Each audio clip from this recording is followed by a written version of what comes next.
Seeing a greening program at my age now is a dream come true. Mandera is more beautiful, it's more greener. It's not only a victory for Mandera, it's a victory for the Republic of Kenya, and it's a victory for the East Africa region. I used to carry boxes of cooking oil and running away from custom officers for 15 years, taking care of my children. The trees are our life. We have widows, orphans and the poor who depend on them for their livelihood. The 100% funding comes from Mandera County government. It's a very expensive program because unlike other parts of the country, in Mandera you don't just plant tree and leave it. You have to nurture it for a minimum period of about 7 years.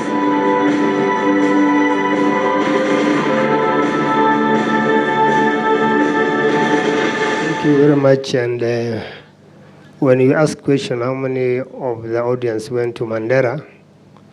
I look around, I think there are about 3, including the CS have not gone to Mandera. So first of all, I want to take this opportunity to invite all of you, or to urge all of you, to visit Mandera.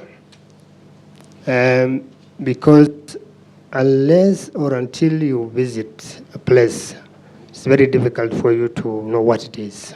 Of course, the perception out there is Mandera is a very insecure place, a very harsh climate, and all manners of negative reports. But as Kenyans, we need to travel within this country so that we know the beautiful country we own. Having said that, we participated in a program called Future Green World Congress, or Future Green World Awards. And there are about 7 categories. And one of the categories we participated in as Mandera County was Future Green, or Living Green for climate change. So we participated in the Living Green for climate change competition with the city of Liverpool in from UK, and Melbourne from Australia. So we participated in that, and we won the competition because of the concept. Now there's a video, if you have played it. We showed how Mandera looked like before this program and the current status of Mandera. So that was the award, and we represented Kenya, and by extension, we represented Africa. Thank you very much. How many trees did you plant in that program, Governor? For the last 7 years, we started with a small scale it up in the year 2018, and we doubled it in the year 2022. In that city, we have planted about 250,000 trees. Oh, wow. Wow. Nasra, what is a green city? This is an area you're very passionate about. But what does it really mean when Mandera says it is greening itself? What does it really mean? Thank you, Zaynab. And congratulations, Excellency. I think it's amazing for Kenya not to be only known by Nairobi or Mombasa. So I'm really proud of that. Firstly, I'd like to start by saying a green city or a sustainable city is a city that brings together communities, businesses, and nature in a way that they coexist and complement each other. What I mean by this is the built environment is an ecosystem of opportunities and challenges. So if we want to create a green city or a sustainable city, what we're saying is this city works for nature and communities so that then businesses can reap the opportunities and government can leverage the investment it needs to thrive. Thank you. Thank you. Dr. Sangoli, again, still on the subject of cities, for development oftentimes is looked at in the terms of how many skyscrapers there are in that city, or what is the tallest building, what is the material used to build this building. And about a week or two ago, there was a report that says Nairobi and Mombasa have become urban heat islands, that they're now becoming the hottest towns or cities in Kenya. So, looking at Nairobi and Mombasa, would you say that these two cities are in any way close to being resilient? Thank you, Zainab. And again, congratulations to His Excellency the Governor for that wonderful video that we have just seen, putting Kenya into the map. Of course, feeding into the conversation that we are having. Majority of those who are in this room spend most of their lifetime in a city. And so how we develop sustainable cities, as Nasra has just put it, is very critical for our health and for the general good of the environment. But the question you have just put in terms of how Nairobi, Mombasa, and any other city that is in our vicinity would then look like in terms of how the typologies of the housing situations looks like, is an issue that then needs to take care of the various aspects of inclusivity in terms of integrating what sustainability principles which are underlying from the design stages all the way to we have the construction stage and the post-construction stage. How we live in the house itself, how we live in the buildings that are created, how we live in the homes. And so that aspect of sustainability then needs to bring and infuse what then we have as the green building practices. Now, the green building practices, which of course is a subject of discussion, would then tell us where we are and in terms of the contribution and the performance of these buildings in their state. So that's the point at this stage. Okay, Dr. Sangoli, just a quick follow-up. Yesterday, from the panel, the discussions we had yesterday, one of the things we had was that Kenya is not short of policies. We have so many policies. The problem is implementation. So when you look at the green building codes, the building codes in the country, there are rules and regulations on which you're supposed to follow to ensure that building has enough sunlight, no building is obstructing another, but we don't follow this and we don't implement to see that this building Zaynab is putting up is actually as sustainable as possible, or it has enough sunlight. What are the challenges you're facing as a ministry to ensure that these rules are followed? Thank you. This is a combination of several factors. One of the issues you will interact with is the aspect of the mindset, which of course was spoken to earlier in this room. Some of the technologies that are being used in the construction stage, you find, depending on where you fall, the aspect that some people feel the issue of cost is still a hindrance to the full integration of the sustainable building practices or the green building practices that then would feed well into this conversation. But at the same time, the aspect of enforcement, as has been said, it's a collective responsibility for all of us. It is not just the authorities, but what about the people themselves? We have right away from the developers, the enforcement authorities, and that integration is very critical so that the blame game that can come, we put it aside and see how we progressively move to the level with which what has been there in the policies you have talked about. The policies have brought, like the recently launched building code, which has very good aspect of how the green building practices can be integrated. What then you need is how we move to implementation. At the same time, even the housing policy has a whole set of elements of green building practices which have already been in the policy frameworks. What then is, are people aware of them? So sensitization is also critical to the masses so that they know how this aspect are already enabled. One critical thing I wanted to mention is, in the past, you will realize that based on what I've just talked about, the mindset and about the issue of whether people are aware is a critical issue. So sensitization then becomes critical across board from all levels developers, professionals, and the policymakers. Okay, so just to ask in the room, he's just talked about the green building codes. Does anyone know that this exists? Just show of hands. Here in Kenya, you know it exists. So you see, you have a lot of work to do to get them to know about this code. But coming back to you, Governor, degradation is a big problem that arid lands such as Mandera County faces.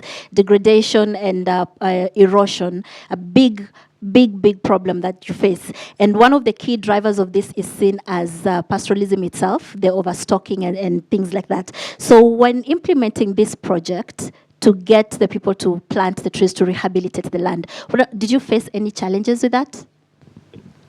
Zaynab, I think you said it very well, that because of our nature of lifestyle and the pastoralism and cycling droughts that have been there because of the climate change, yes, at the beginning of the program, people were not even believing that what we are doing will happen, because we can't. I said in my clip that in Mandera, it's not about planting a tree. You have to plant it and then nurture it for a minimum of 7 years. So they're just saying no, just like any other programs that Kupanda Miti, has been there for many years, even during the late President Moi. So they're saying this is just won't work. So what we did was just to did a serious campaign, and because we have really also appreciate the issues of climate change. If the issues of climate change, Mandera is one of the counties that really was affected. When it rains, it's floods that sweep everything to Dawa River. Even if it doesn't rain in Mandera and rains in Ethiopian Islands, it affects us. And then the drought is what we have witnessed in the year 2021, 22, 23.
take the model of the global north. And I think that's the misconception a lot of the times. The global south and Africa was well ahead in utilizing locally available materials. What we forgot as we modernized, I don't know, or regressed, is that we felt what we have is less than. So we need to recalibrate to understand by working with what you have and tweaking it here and there, you are actually working with what's locally available, imagining what our culture in the context of sustainability looks like, but still winning the sustainability conversation. Yeah. Okay, so we go back to our roots. Yes. Okay. However, a lot more, there are fewer and fewer of these traditional houses these days. Like if you go to my village, you'll not find mud walled and grass thatched huts anymore, even though they used to exist, a lot of them a couple of years back. But maybe, like you said, we need to go back to our roots. But Dr. Sangoli, coming back to you, construction, the construction sector is seeing a boom in Kenya. But we also have global commitments, climate targets that we are signatories to, we participate to. Yourself, you participate actively in the COP process. So we have commitments that we have made that we need to attain certain climate goals by a certain time. But then we have this growing construction industry that seems to be growing uncontrollably. How do we balance this economic growth versus the climate commitments we made?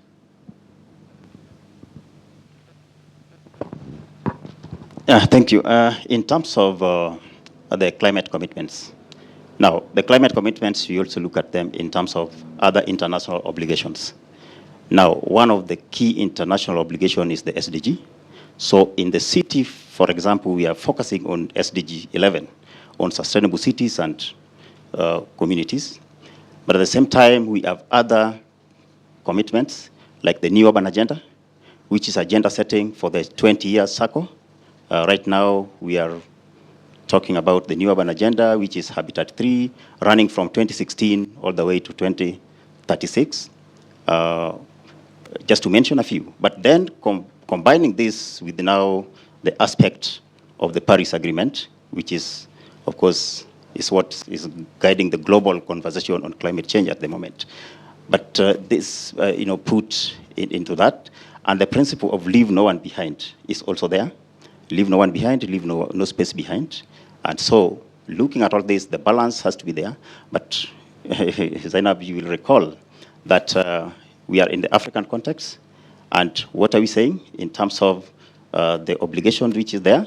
That in terms of the greenhouse gas emission, we are at less than 4% in terms of our contribution. And so, but where is our development pathway? So this is the balance that we are saying. We are not stopping our development process as we move towards sustainability, but a little bit of seeing how we integrate the sustainable principles into it. And this is what Nasra just talked about in terms of the integration of the renewable energy technologies, the integration of the overall green building practices into the development process, starting from passive building designs. One element that besides the energy, the water, the material resource efficiency, there's also the aspect of how do we promote the passive building design in a way that we are having more natural lighting also into the buildings that we are doing. And so all this put together is helping us in the balance of the development trajectory that we are moving with. I feel like Nasra wants to say something there, but before that, just a quick follow-up. When Waziri Chirchir was in energy, he used to talk a lot about converting the diesel engines into hydrogen-powered engines so that you don't have to throw away the entire vehicle in the process of meeting our climate targets. How would that work for a building to convert it into a sustainable building? Is it possible, or would you need to tear it down completely and start over? In terms of buildings, and this also goes back to what I draw again from what Nasra mentioned, that there are some practices that we were having, which are not necessarily bad, but need to be integrated as we move to modernizing them, but also not discarding them at all. Now, in some traditional setup of construction, the materials reuse is one fundamental thing that is still there, and it can still be used. In some cities, which may not necessarily be in Africa or in Kenya, but are good practices, which we are also talking about how to move towards that direction. You find a municipality, like the governor is now here, you create a material recovery center within the municipality or within the county, where all the demolished materials would then find a way where they are collected, but then people in that setup come and pick them. And so you, instead of finding where to throw them away, they are still a resource for reuse. And all these are still part of the sustainability principles that we are saying of how those can be integrated in our practices. Okay. Governor, I'd like to bring you in that point. What would a resilient infrastructure system look like for you in your context as Mandera County? Because you're not an area that is highly developed like Mombasa or like Nairobi. Therefore, the situation might be a little bit different for you. But what would need to happen for you to say Mandera town as a town is a fully resilient town? Thank you. When the area we are talking about here, we call it a green city, is actually the area I planned when I was the mayor for Mandera just before devolution. Because in our setup in northern Kenya, as we came and settled in town, it's not in a planned way. Normally when drought strike and then we have the pastoralist dropouts, then people move to the nearest town and just settle somewhere just to get assistance from the relative. So in Mandera, we have the old town, the area they call it Bulaimpia, a section they call it Bunangufu, meaning they settle it by force, maybe that's what it means by then. So what I did that time was when we planned for the new area out of the old Mandera town, where now we have our county headquarters, we did it in a modern way. We bring in the planners, surveyors, we surveyed, beacon the area, and we designated some areas for as a green area, and we had enough road reserves. That's why we are able to plant trees along the reserves.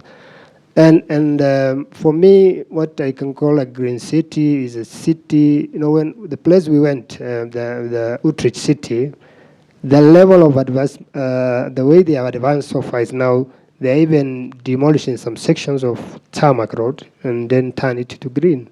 We are yet to reach there because we have very few kilometers of tarmac even to convert in the first place. So after we surveyed and allocated the plots, we deliberately did concrete pillars so to avoid encroachment so that we have enough area for greening. Apart from the roads, I think it's important also to involve the communities to plant trees. And what we are really, the most important thing we are realizing now that the new developers, people who are now developing, especially in the surveyed areas, first thing they do even before starting construction, they plant trees so that by the time they complete the house, then the plot is even greener. So, of course, the element of solar energy is very important. In our case, we have about 1,200 solar in that area now. And most of the people, of course, one of the reasons is because of the unreliability of power in that area. They have went back to solarization of their plots. So for me, is of course, cities are at different stages. All of them cannot be, the methodology cannot be the same. Of course, there is the element of the climate, conditions of a particular area. So the most important thing is the policies first, so that when we are developing and planning new area, then we bring in now the issue of green city, because it never used to be there. People started talking about climate change just recently. So when some of these centers were started, nobody even talks about climate change. So I think the most important thing is the collaboration between the national and the county government. We applied the bottom up and top down method, and then educate, and most important, involve the communities. Okay, interesting. if you listen to what Monica said, she said sustainability is something that is very close to Nation Media's heart. And I'd like to also say that the Nation Center itself is in the process of converting. It's a process we should complete in the next couple of years. So maybe we'll become the first media house in the region to be working in a green building. So hopefully we'll complete that in the next couple of years. But Nasra, bringing you in here. A technology transfer is a subject that is, I might call it touchy, even in the COP process. Technology transfer, Africa wanting technologies brought down or scaled down to African communities so that they too can be on track to the climate targets that the world has. What are some of the emerging technologies you're seeing in greening infrastructure and greening buildings that Kenya could learn from? Thank you for your question. I think, number one, as the Global South, if we say Africa is taking charge of its narrative, then we need to take charge of our narrative. We cannot be beggars and choosers. So we need to come out of that mindset that we want to have our voice, but at the same time, we want to beg. We have to pick a struggle. Are we beggars or are we leading our narrative? I prefer leading our narrative because it puts us at the driver's seat. What does this look like in the context of the built environment and technology transfer? One, it's what I talked about initially, using our own cultural practices and locally available materials to build. So we have local companies that are working with locally available rammed earth, and they're actually finding that a lot of players in the informal settlements are actually keen to work with them to see how they can build, because the feel of it is like cement. So if you look at local solutions, there's less dependency. So that's one approach. The second thing is, if we also have a plan for ourselves. What is our plan as Africans when it comes to our cities, when it comes to housing, when it comes to resilience? Do we have one? If we don't, there's always going to be someone dictating your plan. So as Africans, we need to be very clear. Why is climate change important for us? In my view, the climate conversation is very much a development conversation. Because when you develop cities, you need to make them resilient, you need to make them sustainable, they need to be working for people. So it's a priority for us as Africa to develop in a way that works with nature and our people. So in that regard then, what that means is as we build, we need to build in adapting to local climate. So what we've done as the KGBS is we've recognized IFC has their green rating tool, we've recognized the US Green Building Council has its rating tool, but we're now working with the Architectural Association of Kenya to come up with the Safari Green Building Index, which is going to be a localized Kenyan-based green rating tool. What that means is the standards will be localized, so the pricing will be localized. And also the expertise required will be localized. So if we start taking charge of that, then the costs will be lower. Sustainability is not exclusive, inclusive, and also our solutions reflect our market. Thank you. Nasra, you're also a nominated member of the County Assembly of Nairobi, and Nairobi is notorious for having buildings that seem to be following no codes, popping up everywhere, no lighting. You walk into a building, you can't tell whether it's day or night. What are the challenges the Assembly is having in ensuring that these buildings have or are following the right construction codes? Thank you. So it's a multi-layered issue. So number one, you have rogue developers who are trying to make a quick buck. So what they'll find is shortcuts equals faster recovery of their money into their investment. So here, the challenge is, how do we make doing the right thing the smart thing? It means we need to have incentives for developers who are going the full mile, which so far have not been materialized. And that's a challenge, because if I know Zaynab is taking shortcuts and her project is finished and I'm doing the right thing, but mine is still, taking long, then there's higher chances of me in my next project going your way rather than the right way. So that's a huge problem. The second is also capacity. On-ground capacity. Once the building approvals have been confirmed, there's no checking to verify whether what was approved is what was on site. So what you find is a lot of the times the approvals are for buildings which are maybe 6 floors or 8 floors, but then when you go to check, which recently happened actually, is whatever was approved for 8 floors was a 20 floor building. And you only find out if you go to verify, which is now the second challenge. And I think the third is we have a lot of laws, but are they helping or complicating the situation? I think they're complicating the situation. I think we need to start thinking about making businesses thrive with our legal framework rather than making things harder. So I think those are the 3 key challenges. And of course, the political realm also doesn't help. Thank you. Lack of political will. Robert, in the earlier panel, the one with the young people, something came up, the disconnect in education. We are talking about climate targets, we are talking about climate ambitions, but we are not infusing this in our education system. We are not infusing this in training. In university, the students who are learning to be engineers are not being taught about green buildings, are not being taught about how to convert a building. Is this something you are addressing as a ministry?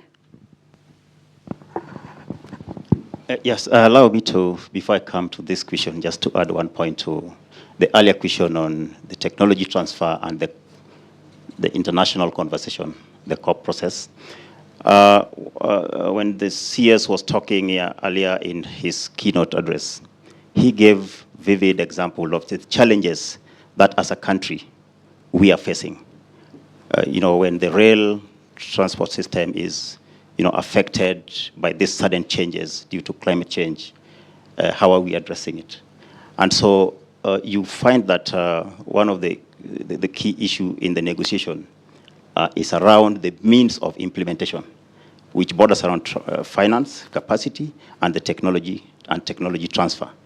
And so in this conversation, the element that would then be critical is to see how the processes of influencing the technology transfer into aspect that can help the authorities to stabilize the processes, then becomes a critical issue.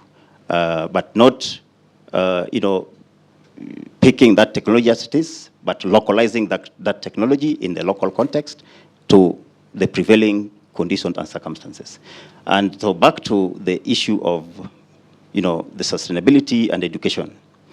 One of the things that I want to say, which I've interacted with, is when it comes to green building practices. I remember at some point we worked with other organizations like where we were looking at how to come up with the green building practices, principles, but how to come up with manuals that then can be disseminated. And one of the issues which we worked jointly was to look at how the curriculum of the universities, for example, can start to integrate this aspect of green building practices. Of course, they have been there, but there are improvements which then need to be integrated, but then upscaled at the same time. So, for instance, I know the School of Architecture of the University of Nairobi was one of the areas where these practices were done. And this was a program for the East African region, which was trying to look at the curriculum of all the universities in the region to see the architect, learning institutions to integrate some of this component. So these are the beats that then can be taken forward as we move and as we fully now mainstream the aspect of integrating the green building practices into the design and construction